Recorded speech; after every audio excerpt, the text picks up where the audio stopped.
Merci beaucoup. Je me présente, Monsieur Sofiani Boukari. Je suis en Afrique, au Niger particulièrement, et je suis directeur général de la société qui s'appelle Niger Bioplast. Comme je suis très heureux d'être dans ce forum parce que, comme vous l'avez dit, des participants l'ont dit, l'Afrique, c'est l'avenir et je pense qu'il y a beaucoup d'opportunités. Rapidement, pour ne pas tarder, j'ai préparé quelques slides. Je vais partager mon écran. Voilà, je ne sais pas. Voilà. Donc, euh, Rapidement, voilà la société Niger, je représente la société Niger Bioplast. Voilà la problématique. Moi, je parle les problèmes en Afrique, c'est presque les mêmes problèmes, Le posso mais chiedere di en Afrique mettere la subsaharienne, presentazione allô, a vous presentazione a m'entendez? schermo intero? Ok, attendez. C'est bon? Voilà. À quoi ressemblent les dépotoirs Perfetto. ici chez nous, au Niger? Vous voyez qu'il y a tellement, ça c'est tout presque dans toutes les villes. Quand on veut parler de ville durable, on ne peut pas parler de ville durable sans avoir réglé tous ces problèmes, notamment les problèmes de déchets plastiques. Nous avons beaucoup de plastique souple, nous avons tous les plastiques PET, nous avons beaucoup de... Mais malheureusement, ce n'est pas produit au Niger parce que l'Afrique est très moins industrialisée, ça vient de l'Europe dans beaucoup de pays, en Amérique, etc. C'est un réservoir pour tous les pays. Et là, il faut qu'ensemble, on puisse voir dans quel cadre on peut trouver, mettre en place une économie circulaire. Donc, vous avez le Niger, ça c'est depuis 2015, parce qu'on n'a pas de statistiques récentes. Euh, le Niger produit plus de 365 000 tonnes de déchets plastiques. Et vous voyez, voilà les conséquences que ça amène, avec aussi des risques sanitaires, etc. Donc, nous, notre activité pour lutter contre ça, notre activité Niger Bioplast, comme le nom l'indique, ça veut dire qu'on fait la promotion des emballages biodégradables, notamment les emballages en tissu, parce que vous savez, au Niger, le gouvernement, depuis quelques années, a décidé d'interdire tout ce qui n'est pas biodégradable. Donc, raison pour laquelle on a commencé à commercialiser. Notre entreprise a été créée en 2016, nous voulons attaquer toutes les couches par la lutte contre les emballages qui polluent l'environnement. En plus de cela, notre entreprise, on fabrique des corbeilles, des poubelles avec des messages. Comme vous voyez, on écrit des messages pour que les entreprises s'engagent dans l'environnement propre. Et aussi, on installe aussi des poubelles de tri. Bon, vous voyez ici, c'est que deux couleurs, par exemple le vert et le jaune. Vous savez, en Afrique, c'est pas comme en Europe où les gens peuvent trier tout avec quatre couleurs. Nous, on veut d'abord commencer par deux couleurs pour que les gens puissent intégrer, comment on appelle ça, le recyclage. L'idée, c'est une éducation dans l'esprit des gens. Et voilà, donc on utilise des engins motorisés simples parce que nous, on veut créer de l'emploi. Ça ne sert à rien de créer une entreprise avec des camions, alors que nous, particulièrement chez nous au Niger, il y a beaucoup de jeunes qui sont au chômage.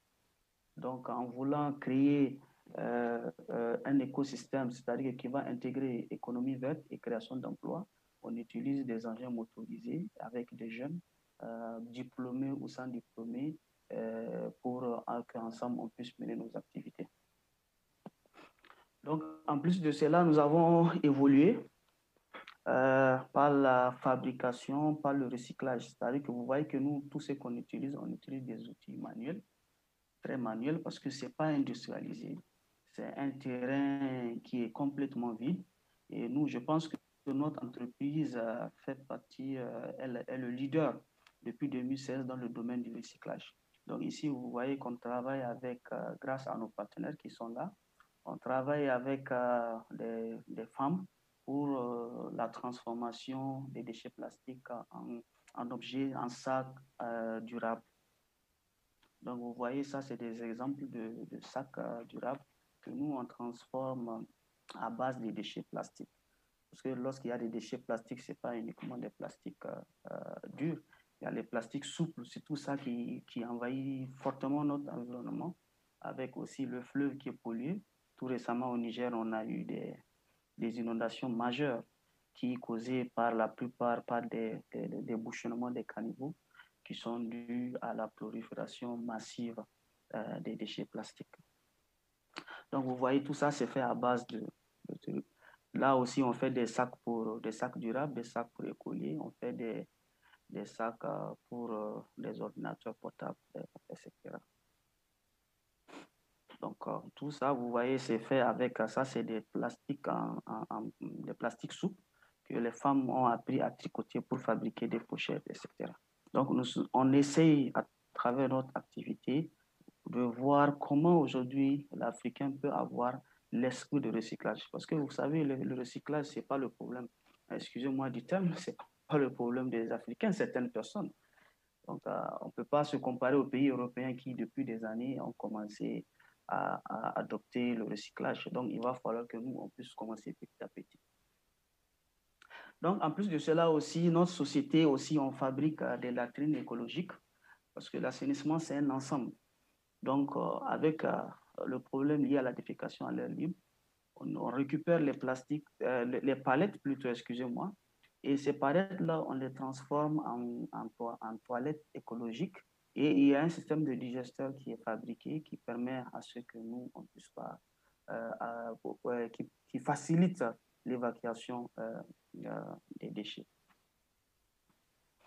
Donc, voilà, comme je le disais rapidement, je vais aller plus vite. Donc, notre entreprise, ça permet la création de nombreux emplois verts et des agents pour les jeunes, la diminution des risques de contamination par les maladies endémiques et pandémiques, l'amélioration du cadre de vie de l'assainissement et la préservation de l'environnement et contribution au développement durable.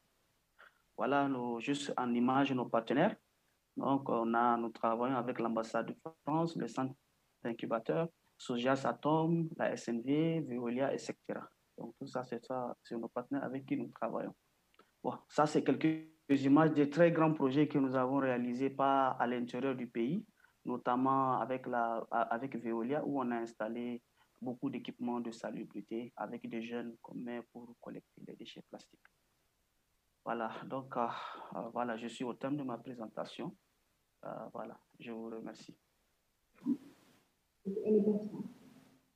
Continuano a persistere problemi di audio, per cui faccio la conclusione. Ringrazio tutti e mi scuso ancora di nuovo. Intanto auguriamo anche una pronta guarigione a Dino Di Cicco.